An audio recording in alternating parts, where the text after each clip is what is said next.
안녕하십니까? 하나원 문학관 TV를 진행하는 손흥섭 시인입니다. 시청자와 문인 여러분, 오늘도 함께해 주셔서 감사합니다. 여러분, 제가 제공하는 방송을 보시고 조금이라도 도움이 되셨으면 좋겠습니다. 혹 시청하시는 영상이 구독으로 되어 있습니까? 구독을 꾹 눌러 구독 중으로 만든다면 진행자는 더욱더 힘을 얻을 것이며 큰 보람을 느끼게 될 것입니다. 오늘 주제는 예고한 대로 제137화 1962년 9월 1일 발행된 대풍신약 제2호 27페이지에 수록된 시와 병과 인생입니다. 지금 진행자가 들고 있는 이 책이 되겠습니다. 이 책은 대풍신약이라는 제약회사의 사보지가 되겠습니다. 시와 병과 인생, 하나온. 숙명의 나병과 긴 세월을 두고 투병한 지 벌써 40여 년이 흘렀다. 피눈물 나는 기산하는 박해만이 있고 죽음과도 같은 절망의 심연 속에 질식한 채 있었다. 나는 이 지옥에서 나를 구원하는 길을 찾았다. 비운에 빠진 사람이면 누구나 한 번은 종교에 매달려 자기 구원을 바라는 그러한 길을 나도 걸었다. 수도한 나머지 종교로서 인간 구제란 하나의 틀 속에 들어가는 것이어서 나로서는 종교로서는 나를 구제할 수 없는 호사품에 지나지 않는 무의한 것이라 깨닫고 이런 맹목의 현수보다는 본래부터 추구하던 시정신의 정신으로서 사유의 무한에서 얻는 안심이 역경을 초국할 수 있었고 나를 구원할 수 있었다. 이렇게 기록하고 있는데요. 여기에서 기사나라고 하는 것은 기미 기자에 몇산자, 물 하자를 써서 자연 풍광을 이르는 말이다. 이렇게 이해하시면 좋겠고요. 박해라고 하는 것은 약한 처지의 개인이나 세력을 억누르거나 괴롭혀 해를 끼치는 것을 말하는 것이 되겠습니다. 그리고 시면이라고 하는 것은 빠져나오기 어려운 곤욕이나 상황을 비유적으로 이르는 말이 되겠고, 호사품이라고 하는 것은 분수에 지나치거나 생활의 필요 정도에 넘치는 물품, 그리고 무의라고 하는 것은 목표한 바를 이루지 못한 상태를 이루는 것이고, 맹목이라고 하는 것은 앞뒤를 가리거나 사리를 판단할 능력이 없는 상태를 이루는 말이 되겠습니다.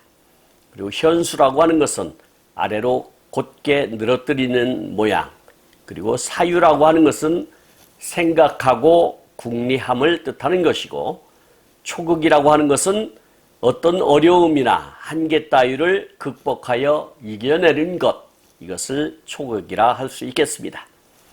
본문으로 돌아가겠습니다. 이 사회는 나병 환자의 서식을 말살하고 있지만 오히려 깡통을 쥐고 유리 표박하는 저항으로 인간의 존엄성이 박탈당한 유망에도 썩어가는 육체의 생의 사욕을 구가하는 심전은 다시금 시의 운율의 희열을 만끽하고 눈물을 흐느끼면서 인생을 애뜻이 사랑하며 살고 있다. 인간이 산다는 것은 정신으로 산다는 것을 천형의 학대 속에서 다시 바라보는 세계란 오히려 아름답고 한이 많다. 아랑곳 없이 다 잊은 듯한 산천초목과 인간의 애환이 다시금 아름답고 스스로 나는 통곡에 흐느끼는 것이다.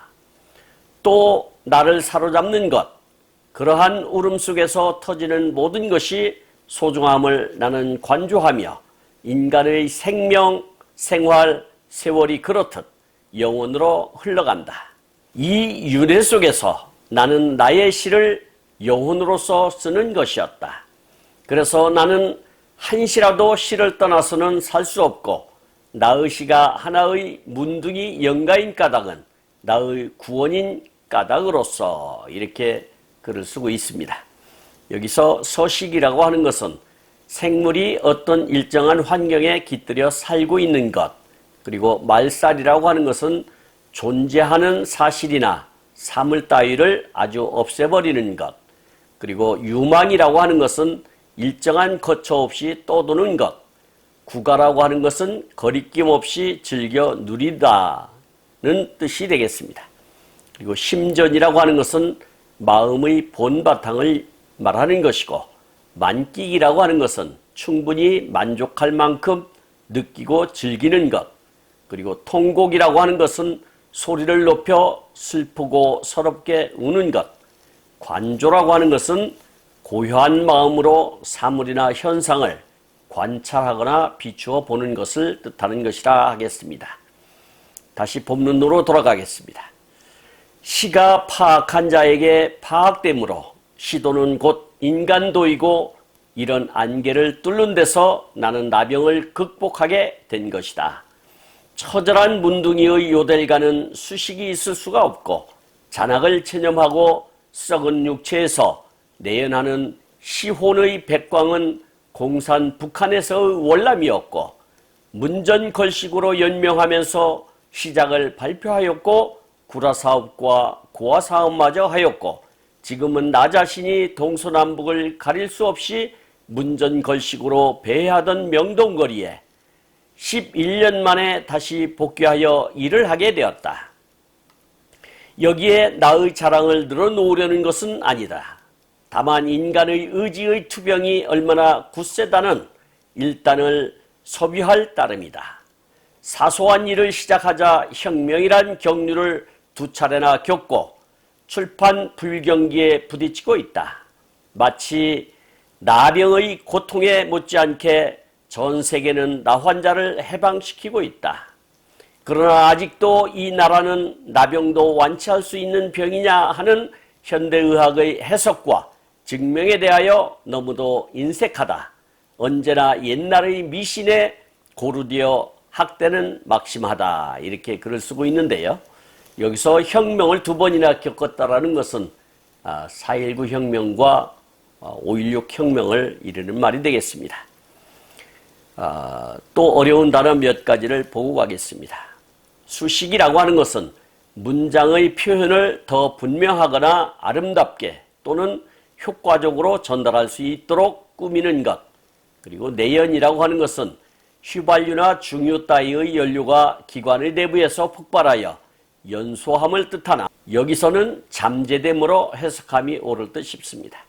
그리고 백광이라고 하는 것은 태양빛처럼 각 파장의 빛이 적당한 비율로 혼합된 빛을 뜻하나 여기서는 빗줄기라고 해석함이 옳을 듯 싶고요. 서뷰라고 하는 것은 머뭇거리면서 말을 하지 못하고 입만 벌렸다 오므렸다 함을 뜻하는데 다시 말하면 입맛 벙긋벙긋하는 모습을 뜻한다 하겠습니다. 그리고 혁명이라고 하는 것은 기존의 사회 체제를 변혁하기 위하여 이제까지 국가 권력을 장악하였던 계층을 대신하여 그 권력을 비합법적인 방법으로 탈취하는 권력 교체의 형식을 이르는 말이 되겠습니다. 그리고 경류라고 하는 것은 사회적인 변화나 사조 따위의 거센 기세나 흐름을 비유적으로 이르는 말이 되겠습니다. 그리고 고루라고 하는 것은 굳을 꽃자와 더러울 루자를 써서 낡은 관념이나 습관에 젖어 고집이 세고 새로운 것을 잘 받아들이지 아니하는 것, 이런 것을 뜻하는 말이 되겠습니다. 그리고 막심하다라고 하는 것은 더할 나위 없이 심하다, 그런 뜻이 되겠습니다. 다시 본문으로 돌아가겠습니다. 나는 의학과 정부 시책에 의하여 사회 복귀를 하였다. 그러나 사회인의 한 사람으로서 동화하려고 하나 세상은 경원한다. 이런 창피와 우울이 순환하는 데서 이런 동화 문제에 개의치 않고 앞으로 나는 나의 길을 묵묵히 가려고 한다. 혁명의 과도적인 불황보다 악에 가득 찬 세상이 정화되어 가고 청실한 질서로 조국이 생기에 힘찬 지금의 나 또한 자랑찬 사회인의 한 사람으로서 격동하는 이 세대의 민족의 구원한 구원의 요델가를 읊어 나의 얼마 남지 않은 여생을 채워보려 한다. 자기 구원의 절실과 민족 구원의 애통을 불러보는 에람된 나의 의지는 나의 주변의 고발로서 시작하고 싶다. 우선 여기에 명동을 발표하고자 한다. 전에도 명동에 대하여 시작한 일이 있다. 이렇게 이야기하고 있는데요. 여기서 시작이라고 하는 것은 시를 짓는다라는 뜻이 되겠고요. 전에 명동거리라고 하는 시를 3편이나 썼는데 그 이야기를 하는 것이 되겠습니다. 여기서 몇 단어를 보고 가도록 하겠습니다. 동화라고 하는 것은 본디 성질이나 성격이 다르던 것이 서로 섞여 비슷해지거나 같게 되는 것. 그리고 경원이라고 하는 것은 공경하되 가까이 하지 않음을 뜻하는 것이고, 청신이라고 하는 것은 느낌이 새롭고 산뜻한 것을 뜻하는 말이 되겠습니다. 그리고 애통이라고 하는 것은 몹시 슬퍼하고 가슴 아파함을 뜻하고, 에람이라고 하는 것은 분에 넘치는 데가 있다는 뜻이 되겠습니다. 조금 전에 얘기한 명동거리 3을 읽어보도록 하겠습니다. 명동거리 3. 숙회 같은 계집들이 꼬리를 치고 있다. 돼지 같은 사내들이 계집을 귀속재산처럼 내 것 같이 공것 같이 영호 부인을 스피아로 달고 간다. 유행이라면 벌거벗는 것도 사양치 않는 계집들이 밀가루 자루 같은 것, 마다리 자루 같은 것, 허리끈도 없이 뒤집어 입고 말하자면 잠옷으로 걸어가는 이 거리 명동거리는 벽 없는 공동 침실의 입구. 말초 신경에다 불을 켜놓고 원숭이 광대줄 타는 허기찬 요술이 하늘 아래 하나밖에 없는 국산 민주주의를 낳고 도무지 뭐가 뭔지 알 수 없는 개나 발을 불기도 한다. 언제나 명절 같은 이 거리, 언제나 명절 같은 이 거리에 숙회 같은 계집과 돼지 같은 사내가 어디로 할 것 없이 거리라 할 것 없이 똥뚝간이라 할 것 없이 꽉꽉 차 있다. 캬바레, 대포집, 당구장, 다방, 극장, 댄스홀, 양식, 외식, 화식, 한식, 집집, 또 놀고 먹는 이 거리. 세상이 삶이 혼나간 미친년 웃음 같아서 빼비 양구장 스로트 매싱에 진종일 달라붙는 사람들이 덜컥덜커덕 덜컥덜커덕 시끄럽기만 하다. 나이롱 양말같이 질긴 계집이 나이롱 양말같이 질기지 못한 계집이 포동거리는 사육은 실속히 없는 숟가락같이 의의 낚싯밥이 되어 하찮은 것을 잃어버린다. 한떨기 꽃도 피어날 수 없고 한 마리 새도 울 수 없는 이 명동거리에 숙회 같은 계집과 돼지 같은 사내가 사람이 망가진 인조인간 분화비가 네온불 원색 밟고 벌레 먹은 서울 어두운 골짜기를 헤맨다. 이렇게 시를 마감 짓고 있는데요. 이 명동거리 3이라는 시 해설은 유튜브로 올려놓은 바가 있으니 참고해 주시기 바랍니다. 이 시는 명동거리를 빌려 쓴 구악에 대한 고발이라 하겠다. 여기서 우리는 인간의 본연의 자세로 돌아가고 악을 씻어야 한다. 이 시는 5.16 군사혁명 이전의 모습이다. 우리는 이 시에서 우리 자신들이 반성해야 할 것이 너무도 많은 것 같다. 우리는 악마에게 자기 정신을 팔아버리고 또한 악마의 힘으로 살아가는 우리 자신을 하루바삐 청산하여 정신 한 인간으로서 살아가면 반드시 국가나 민족이나 자기 자신이 구원을 받을 수 있고 청복을 얻을 수 있는 것이다. 그러나 두 번째의 이 혁명이 있는 이 즈음 우리는 이 시와 같은 악을 청산하고 있는가? 만약 이러한 악을 아직도 청산하지 못하고 있다면 이것은 불행한 일이 아닐 수 없다. 또 앞으로도 이런 상태가 지속한다면 한심한 일이 아닐 수 없다. 이렇게 글을 쓰고 있습니다. 여기서 어려운 단어 몇 가지를 더 보고 가겠습니다. 구악이라고 하는 것은 예전 사회의 여러 악습이나 병폐를 이르는 말이 되겠습니다. 그리고 청산이라고 하는 것은 어떤 일이나 부정적인 요소 따위를 깨끗이 정리하여 결말을 지음을 뜻하는 것이고, 정신한이라고 하는 것은 바를 정자와 몸 신자를 써서 올바른 몸가짐을 뜻하는 것이고, 청복이라고 하는 것은 청아하고 한가하게 사는 복을 뜻하는 것이 되겠습니다. 그리고 한심이라고 하는 것은 정도에 알맞지 않아 마음이 가엽고 딱함을 뜻하는 말이 되겠습니다. 다시 본문으로 돌아가겠습니다. 나는 앞으로 이런 악의 고발을 사회 각 부분에 걸쳐 시도해 보려고 하는 것이다. 이런 시도는 용기가 있어야 한다. 고발로서 오는 부작용을 각오하고 푸른 예지가 후광하는 민중시를 쓰고 미국의 휘드맨이나 샌드버그 같은 시인처럼 대중 속에 깊숙이 파묻히고 싶으다. 또 맥클리시 시인의 현실시를 읊다 죽어가기를 나는 원하고 있다. 인생을 살고 보면 너무도 풍진이 많다. 기막힌 인생 역정에서 그저 시에 살고 시에 묻히면 눈물이 가시지고 마는 것이다. 문둥이야 행복한 사람들의 욕망이다. 죽는 날까지 면할 수 없는 문둥이를 등에 지고 이 문둥이의 이름으로서 받는 모든 학대를 묵묵히 받다 이 땅을 떠나리. 누구의 죄도 아닌 이 문둥이로서 하늘도 사람도 세상도 원하지 않고 살다가 죽지. 이제 문둥이가 사람이라고 역설해 본댔자 어디 말빨이 서는 일인가 라고 글을 마감 짓고 있습니다. 여기서 어려운 단어 몇 가지를 더 보겠습니다. 각오라고 하는 것은 앞으로 해야 할 일이나 당할 어려움 따위에 대하여 마음의 준비를 단단히 하는 것. 그리고 예지라고 하는 것은 사물의 도리를 꿰뚫어 보는 뛰어난 지혜를 이루는 말이 되겠고요. 후광이라고 하는 것은 어떤 사물을 더욱 빛나게 하거나 더 두드러지게 하는 배경적인 힘을 비유적으로 이루는 말이 되겠습니다. 휘드맨이라는 단어가 나왔는데요.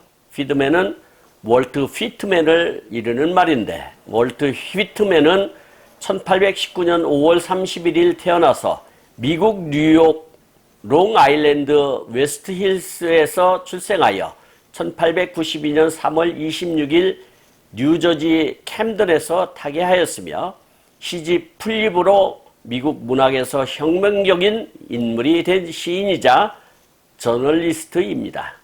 1835년 뉴욕에서 식자공으로 일하다가 이후 각종 신문 편집 등에 종사했고 1855년 풀립 초판을 출간했다 합니다.